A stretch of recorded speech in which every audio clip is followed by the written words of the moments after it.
se passe-t-il entre Israël et l'Iran? Cela fait plusieurs jours que les deux pays s'attaquent mutuellement et cette nouvelle guerre inquiète le monde entier. Bougez pas, je vous explique. Nous sommes dans la nuit du 13 juin. Israël s'apprête à lancer l'opération Rising Lion, une attaque surprise pour frapper l'Iran.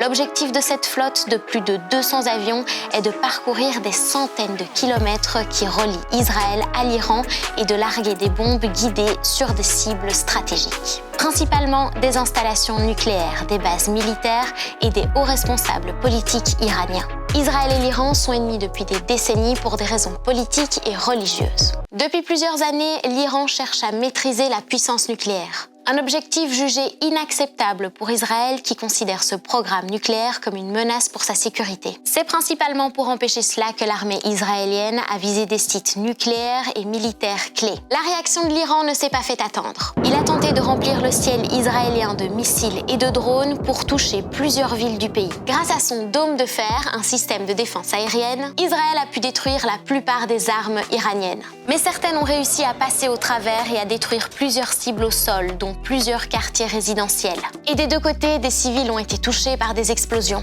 Les deux pays n'ont pas cessé de s'attaquer avec des bombardements, une situation que beaucoup redoutaient. Car au-delà de ça, depuis la guerre entre Israël et le Hamas, la situation dans la région reste très tendue. Et si cette escalade continue, cela pourrait rendre la paix encore plus difficile à atteindre au Moyen-Orient.